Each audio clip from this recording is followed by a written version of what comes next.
In the heart of the Pacific lies a city that shouldn't exist, built on a coral reef, forged from 50-ton stones no one today could lift and raised, legend says, not by hands, but by magic.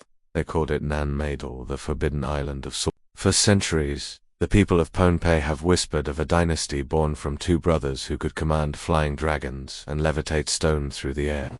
A city built not to keep enemies out, but to keep something terrifyingly powerful. And was this place a fortress or a prison for those who wielded dark magic? Tonight, we enter the ruins of Nan Madol, where myth bleeds into stone, and where the line between science and sorcery disappears beneath the waves.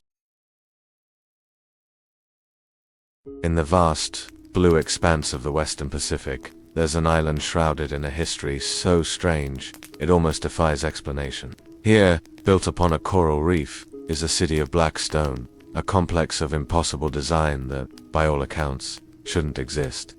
For centuries, this place has held its secrets close, whispered about in legends as the Reef of Heaven or the Venice of the Pacific. But the oldest and most chilling stories give it another name entirely, a place of exile for those who wielded unimaginable power, a forbidden island of sorcerers. The ruins of Nan Madol, off the coast of Pohnpei, Micronesia, are more than just a historical curiosity. They are a question etched in stone and coral. The scale of this place is staggering, its construction a feat that would challenge modern engineers, let alone a society without metal tools, pulleys, or wheels. How did they move stones weighing up to 50 tons across miles of land and open water? Mainstream history offers theories, but they feel thin, stretched taut over a canyon of unanswered questions. Local legends, however, don't talk about ropes and rafts. They talk about magic. They tell of two brothers, sorcerers from a mythical land, who came here to build an altar for their gods. And these aren't just bedtime stories. They are the oral history of a people, passed down for generations. A history that speaks of levitating stones, flying dragons, and a dynasty of god-kings who ruled from this aquatic fortress. This dynasty, the Saudeleur, presided over a rigid society, isolating themselves from everyone else in their magnificent and terrifying home. Was this isolation simply the privilege of the elite, or was it something more? Was Nan Madol designed not just as a palace, but as a prison? This isn't just a story about ancient ruins. It's about a concept so powerful and so feared that an entire civilization might have built an impossible city just to contain it. The concept of magic. Ancient legends speak of a city built by magic, a fortress on the water designed not to keep intruders out, but to keep something terrifyingly powerful in. They called it Nan Madol, the forbidden island of sorcerers. For centuries, the secrets of this place have been protected by a sacred law of silence. But what if the whispers are true? What if this was a quarantine zone for masters of dark magic? We are heading into the heart of this so-called cursed city to uncover the truth behind the legends of powerful spells and terrifying rituals.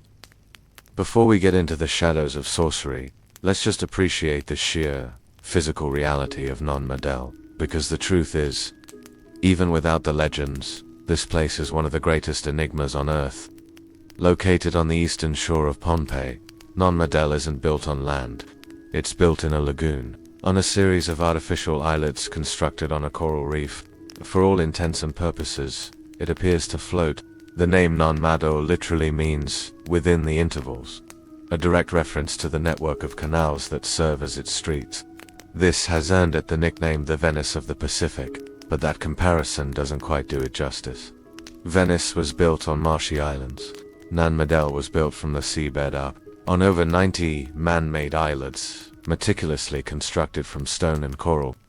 Imagine the process: quarrying massive stones, somehow getting them to the reef, and then painstakingly stacking them to create stable platforms rising from the sea, all before a single building could even be started. The entire archaeological district covers more than 18 square kilometers, but the core city of artificial islets is a sprawling complex of residences, temples, and tombs. The walls are immense, some reaching nearly 30 feet high and 15 feet thick. They're constructed from massive, naturally formed columns of basalt rock, laid in a crisscross pattern without any mortar to hold them together. And yet, they've stood for nearly 1,000 years against the relentless force of the Pacific Ocean. The scale is almost impossible to wrap your head around. Archaeologists estimate that the total weight of the basalt used is a mind-boggling 750,000 metric tons. To put that in perspective, over the centuries of its main construction, that would have required moving an average of 1,850 tons of rock every single year. And they weren't moving it onto solid ground, but onto a fragile coral reef, creating their own land as they went. This wasn't just a place to live, it was a statement of power. Nan Madol was the exclusive seat of the Saudeleur dynasty, the rulers who first united Pohnpei. It was designed to isolate the nobility and priests from the common people. There's no fresh water on the islets, and no land for farming. Everything, from drinking water to food, had to be brought in by boat from the main island by the Saudeleur subject. This created a system of absolute dependence. The city was a machine for control, a physical manifestation of a social hierarchy where the ruling class literally floated above the common world. The islets themselves had specific jobs. There were islets for preparing food, for building canoes, and for sacred rituals. The most impressive structure Nan Madol is a royal mortuary, fortress-like tomb with walls 25 feet high, built to house the Saudeleur kings. Exploring its grounds feels like walking through the sanctum of a lost civilization. This was the heart of a kingdom. But as you navigate the silent, water-filled streets and stare up at those colossal, dark walls, the practical questions give way to a deeper unease. Why go to such extreme length? Why build an entire city on a coral reef when a perfectly good resource-rich island was right there? The logistical challenges are so immense, so seemingly unnecessary, that they demand an extraordinary explanation. And this is where the legends of Nan Madol begin to take root. The Pohnpeian people have their own explanation, and it has nothing to do with conventional engineering. The central mystery of Nan Madol is one of logistics. How, in a society with no evidence of writing, metal tools, or wheels, did they pull this off? It's a question that has stumped experts for generations, and it's where conventional explanations start to feel a little thin. First, let's talk about the rocks. The building blocks of Nan Madol are columnar basalt. These aren't stones that were just lying around. The main quarry is at a place called Sorcerers, a volcanic ridge on the opposite side of Pohnpei Island, nearly 25 miles away. The journey from the quarry to the reef meant hauling these colossal stones, some weighing 5 tons, many over 20, and the largest estimated at up to 50 tons over miles of dense jungle and then across open water. Think about that largest stone, 50 tons. That's like 10 large elephants. How do you move something that size with just human muscle, coconut fiber ropes, and maybe some log levers? The mainstream theory suggests brute force and ingenuity. On land, hundreds of men could have used tree trunk rollers to inch the stones toward the coast. It's plausible, but it strains belief when you consider the sheer number of stones and the mountainous jungle in the way. The manpower would have been immense, a constant effort draining the resources of the island's entire population, estimated at about 25,000 people. Once at the coast, the problem got even harder. The theory goes that they built massive rafts, somehow loaded the multi-ton basalt logs onto them, and then paddled these incredibly heavy, unstable vessels across the water. One professor even suggested they might have floated them on canoes. Imagine trying to balance a 50-ton monolith on a raft and paddle it through ocean currents and shallow reefs. The risk of losing the stone, the raft, and the men would have been enormous with every single attempt, and yet they did it thousands upon thousands of times. The sheer improbability of it all makes you wonder, are we missing a piece of the puzzle? The builders left no written records. The only histories are the oral traditions passed down through generations. And when you turn to those Pohnpeian legends, you find a very different explanation. They don't talk about rafts and rollers. They speak of magic. The legends are specific. They name the architects. 2 brothers, Olisipa and Olosipa. They're described as sorcerers who arrived from a mythical place, taller than the native Pohnpeians and possessing godlike powers. After searching for a place to build an altar to the god of agriculture, they settled on the reef. And how did they build their city? According to the legend, they didn't use physical labor. They commanded a flying dragon. Through powerful chants, they simply levitated the massive basalt columns, flying them through the air from the quarry and setting them into place. Now, to a modern mind, that sounds like pure fantasy. It's easy to dismiss. But what if magic and a flying dragon are metaphors for a lost technology? or a form of acoustic levitation we do not yet understand. It's a huge leap, for sure, but the physical evidence at Nan Madol is so baffling it practically invites such speculation. The problem with the conventional explanation isn't that it's impossible, but that it's so incredibly, brutally inefficient. For a society to dedicate itself to such a task for centuries, the motivation must have been overwhelming. Perhaps the motivation wasn't just to build a capital. Perhaps the fantastic nature of its construction was the point.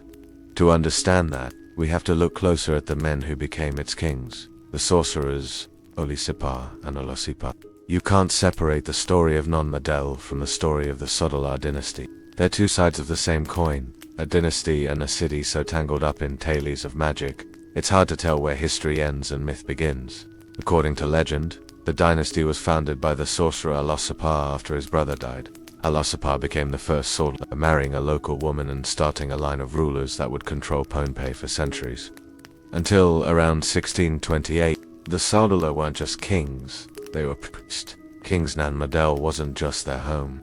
It was a sacred site, packed with temples and altars. Religion and power were one and the same.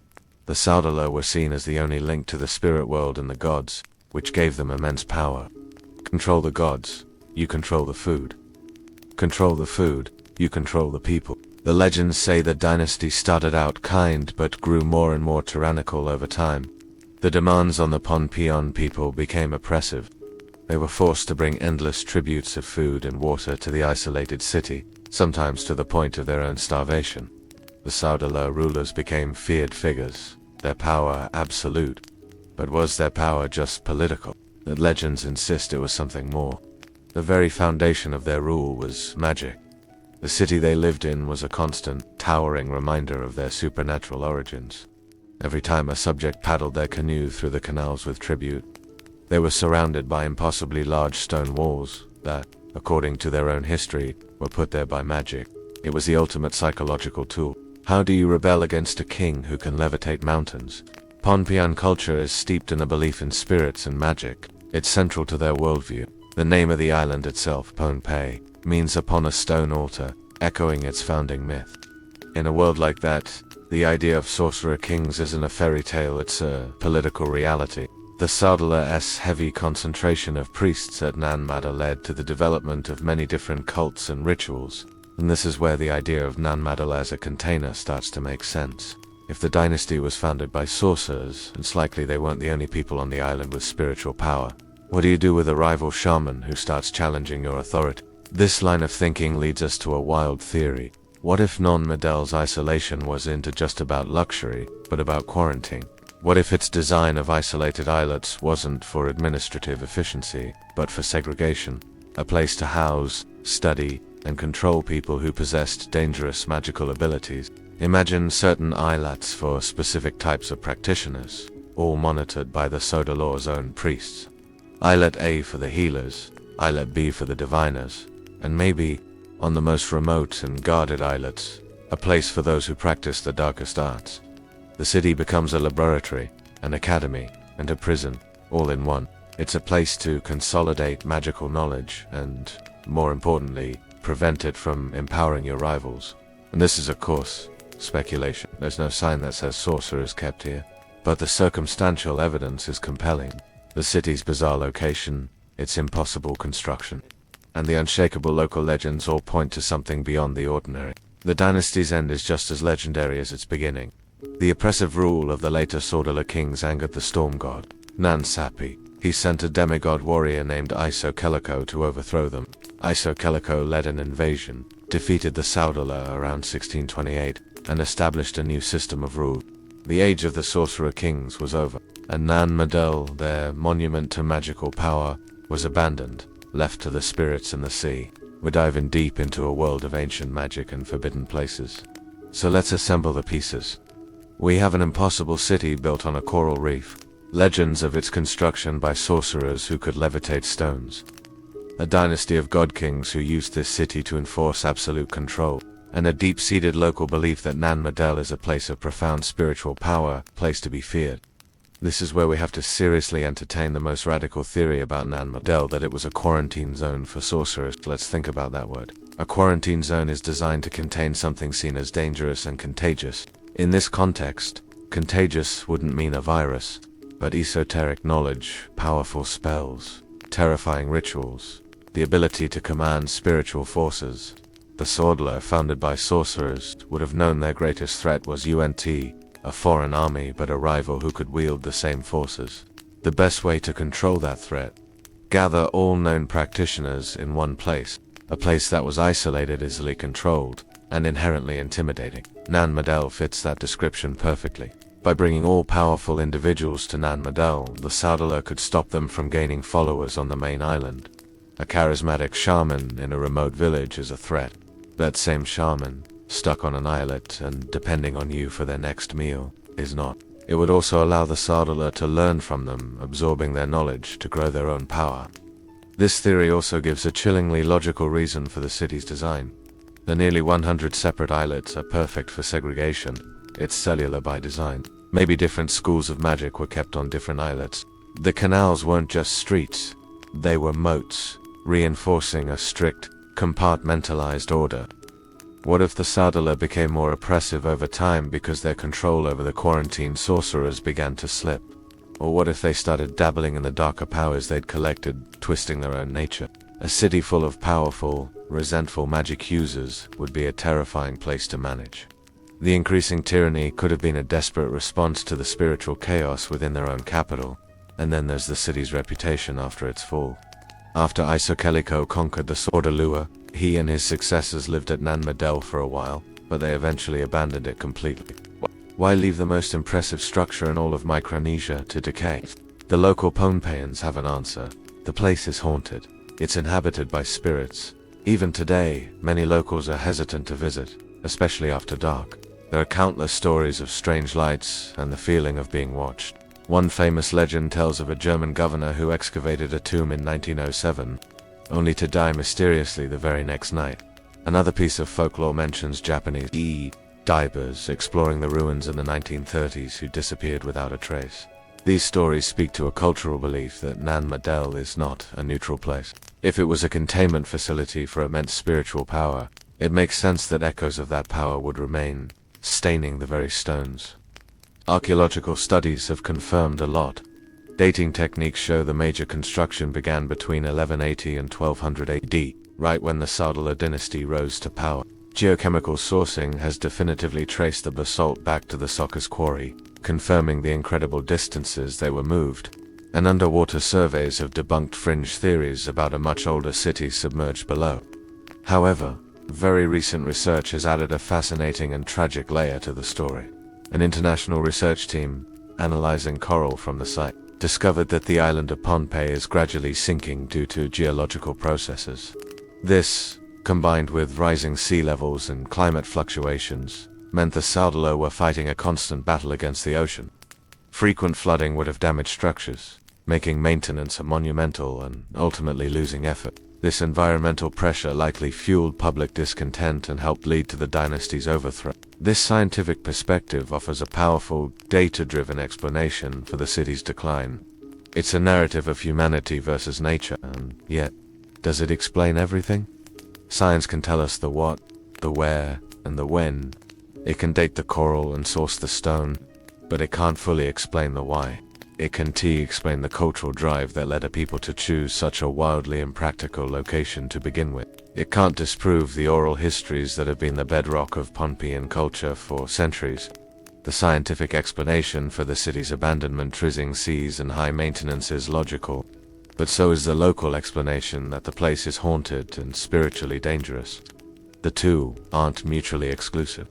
Perhaps the environmental pressures were seen as the anger of the gods, a physical sign of the Saudeleur's spiritual corruption. This is the beautiful tension at the heart of Nan Madol. For every scientific fact there is a legendary whisper. For every sonar map, there is a story of a flying dragon. We can accept the scientific data that the Saudeleur were fighting a losing battle against the sea, while also accepting the cultural truth that the Pohnpeian people believed their downfall was a demigode's vengeance against tyrannical.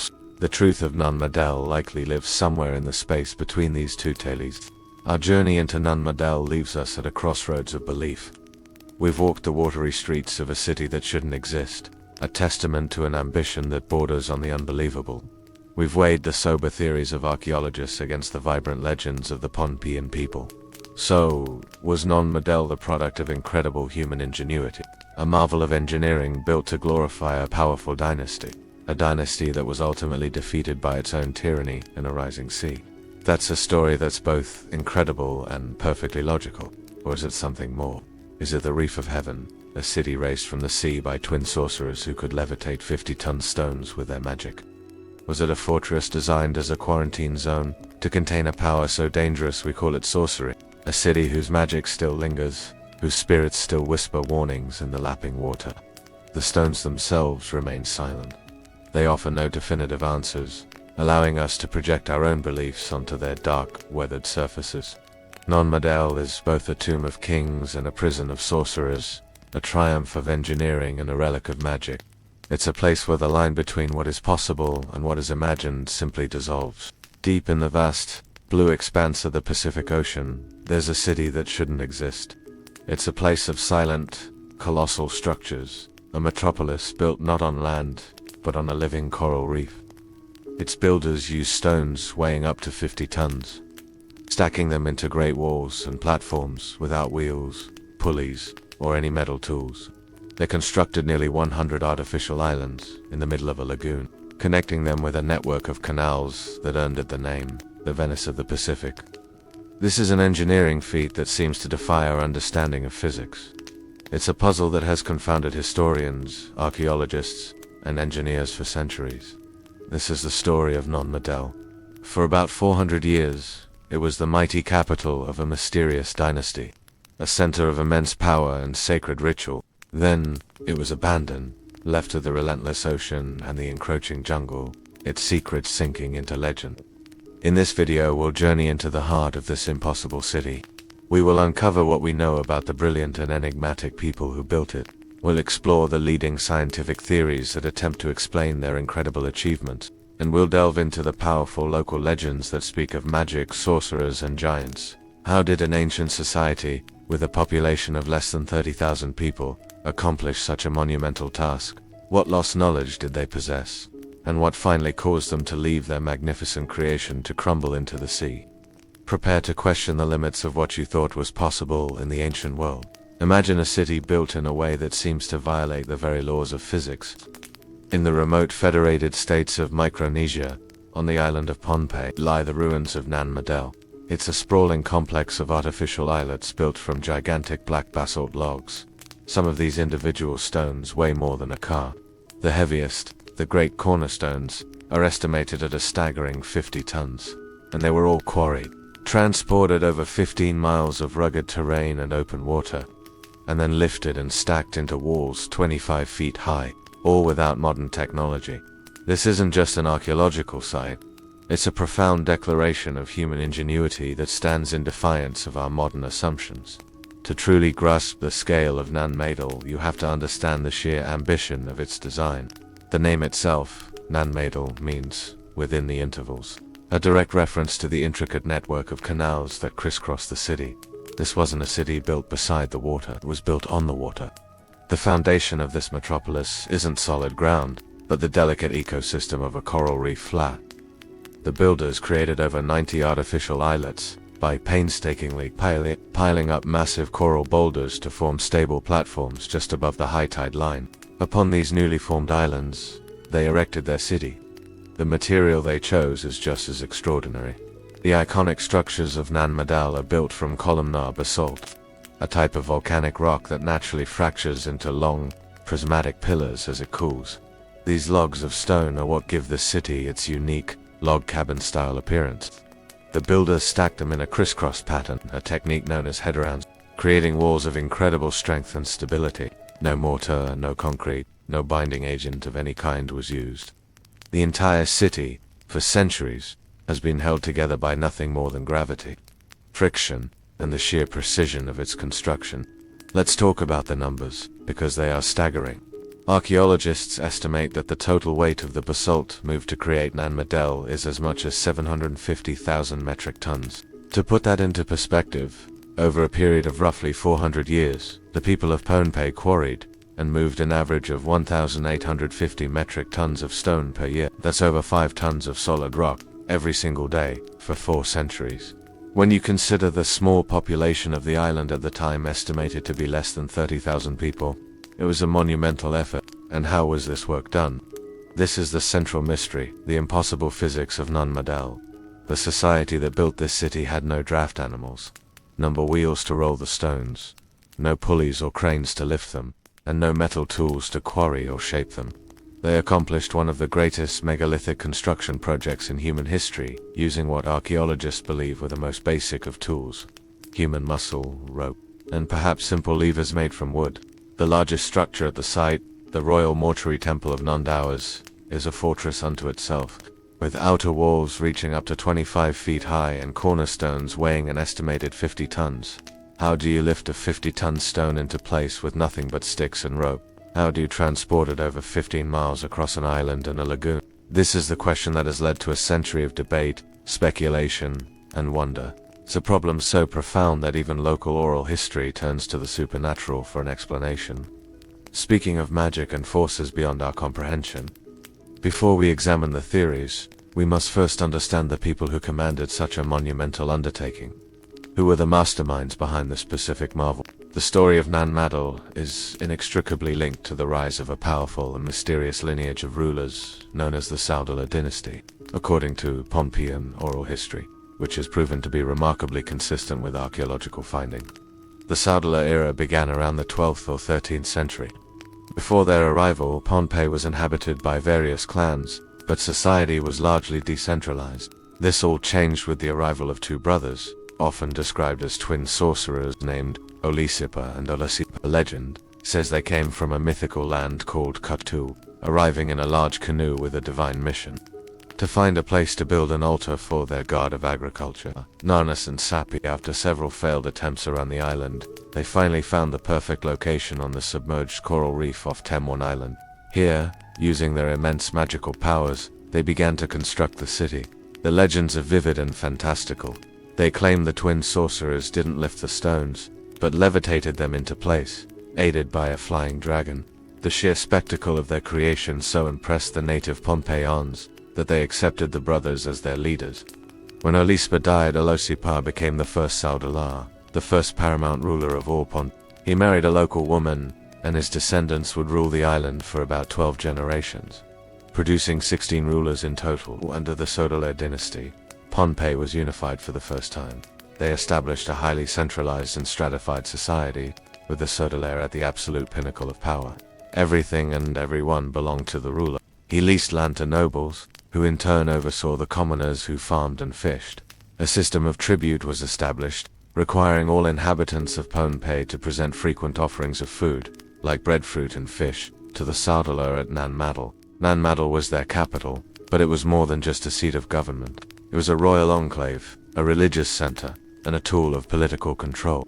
The city was divided into 2 main sectors: Megalithic, the northeastern religious heart of the city, and Megalithic, the southwestern administrative center.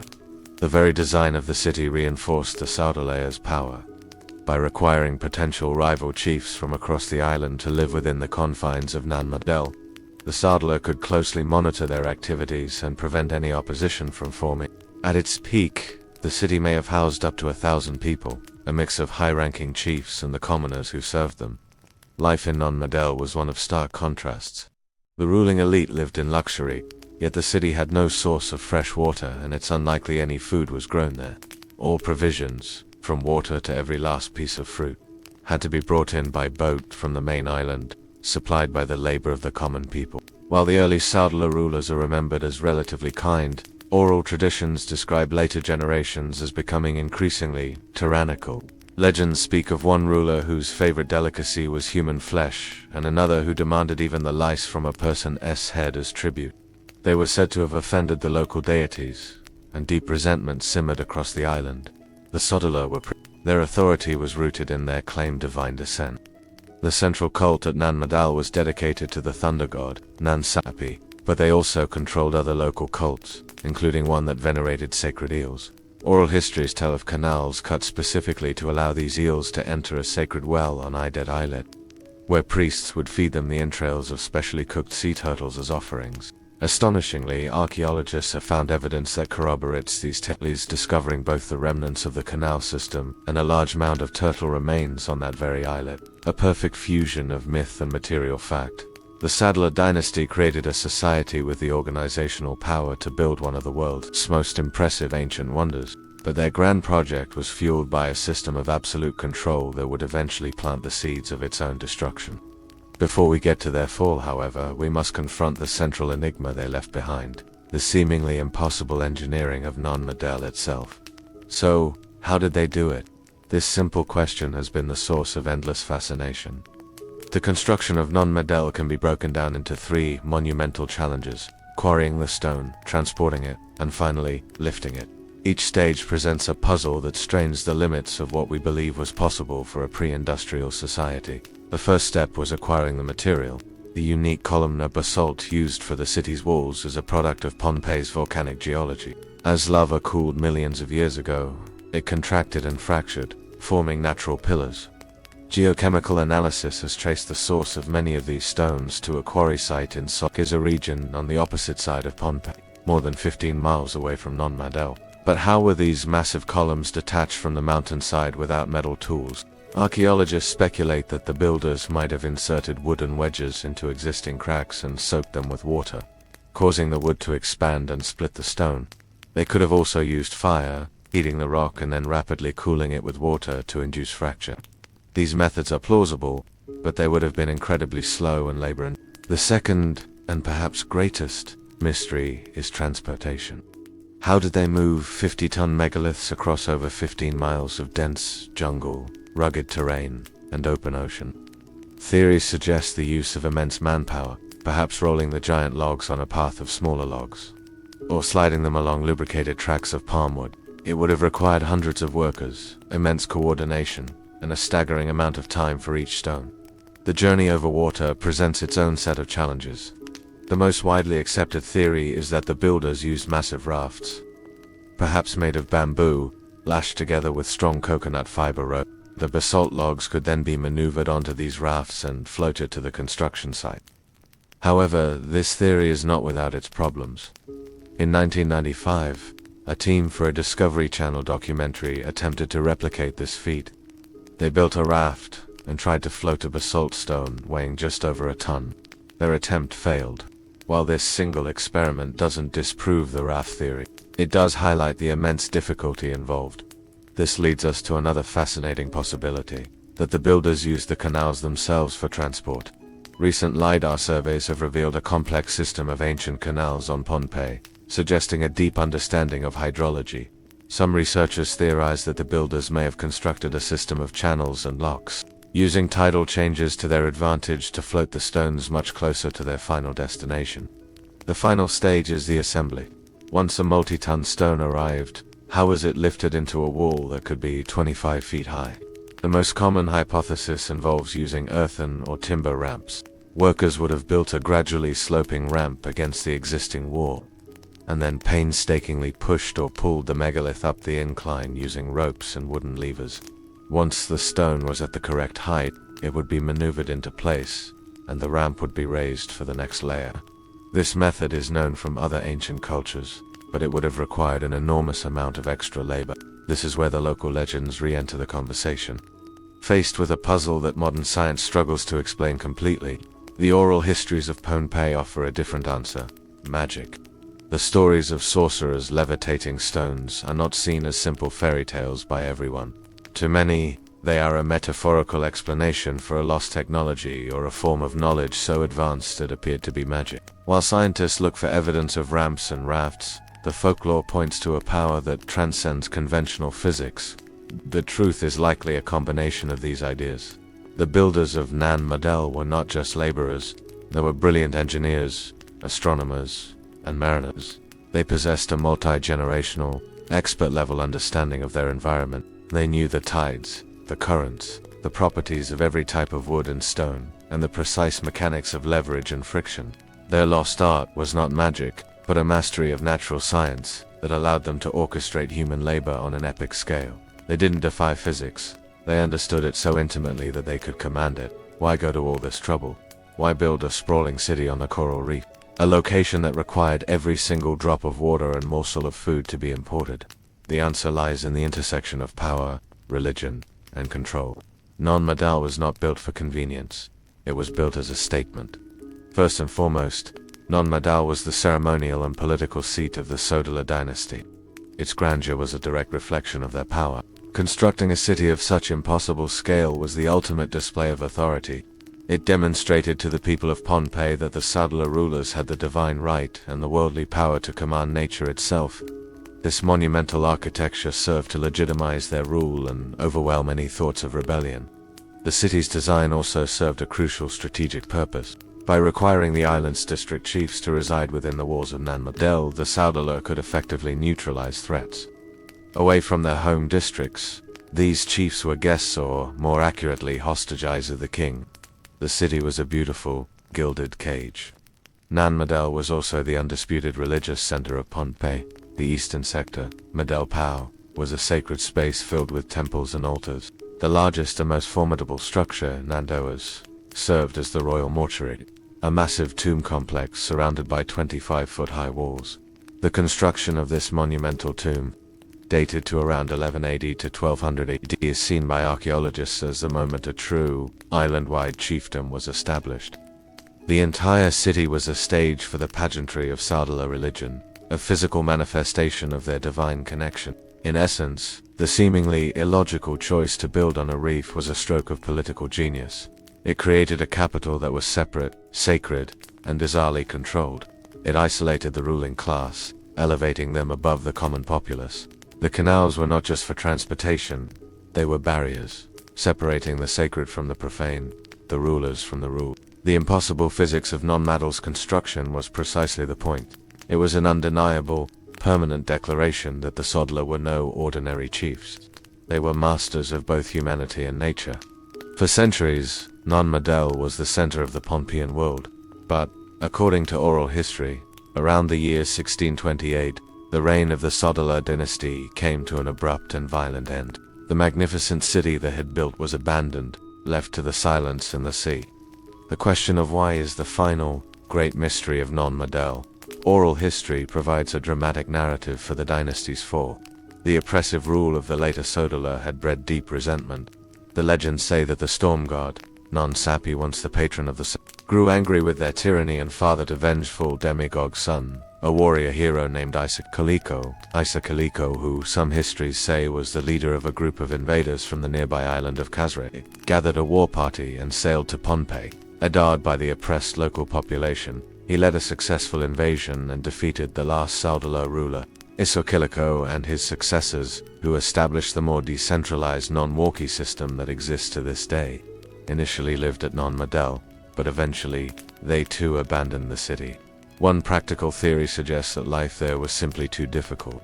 After the tribute system that had sustained the city collapsed, the logistical nightmare of gathering food and fresh water likely became untenable.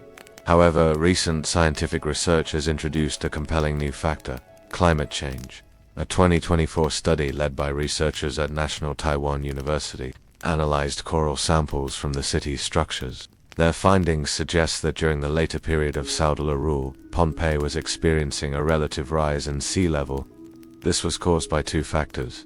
The volcanic island itself was slowly sinking, a process called subsidence, and the region was being hit by severe climate fluctuations, likely related to La Niña events, which brought higher sea levels and powerful storms. The evidence suggests the builders of Nan Madol were fighting a losing battle against the ocean. They were frantically building up seawalls and platforms in the 1400s, trying to keep their city above the waves. Frequent seawater surges would have damaged structures and made life increasingly precarious. This constant, costly struggle, combined with the social discontent over their tyrannical rule, may have been the one-two punch that led to their collapse. The story of Nan Madol's abandonment, then, becomes a chillingly familiar tale. A civilization undone by a combination of social turmoil and a changing climate. Today, the ruins of Nan Madol stand as a silent, haunting testament to the dynasty that created it. The same forces that may have contributed to its abandonment continue to threaten it. The siltation of the ancient canals has led to the unchecked growth of mangroves, whose roots are slowly undermining the stone foundations, while rising sea levels pose a constant threat. Yet, the story of Nan Madol is still being written. Modern technology is peeling back new layers of the mystery. Advanced LiDAR surveys, which use lasers to map the terrain, have allowed archaeologists to peer beneath the dense jungle canopy, revealing a more extensive network of canals than was previously known. Terrestrial laser scanning is creating extraordinarily detailed 3D models of the structures, preserving them digitally for future generations and allowing for new analysis of their construction. The real story is proving far more compelling than any myth. The secrets of Nan Madol are slowly yielding to science, but every answer seems to lead to new questions. What we are left with is a profound respect for the ingenuity of its creators. They were master builders, astronomers, and engineers who harnessed the forces of nature to achieve the seemingly impossible. Nan Madol is more than just a ruin. It is a monument to a lost world of knowledge and a stark reminder of the incredible potential of ancient civilizations. It challenges our modern arrogance, proving that with enough ingenuity and understanding of the physical world, the boundaries of possibility are far wider than we imagine. The greatest mystery of Nan Madol may not be how it was built, but how much more there is to discover, buried beneath the coral and hidden within the whispers of legend. The stones remain silent, but the story they tell is one of ambition, power, ingenuity, and ultimately, a poignant struggle against the relentless power of the sea, a story that echoes with surprising relevance into our own time. What do you think is the most plausible explanation for how Nan Madol was built? Do you believe it was pure human ingenuity, or could there have been a lost technology at play? Let us know your theories in the comments below, and if you want to explore more of the world's most incredible ancient mysteries, be sure to subscribe and hit the notification bell so you don't miss our next journey.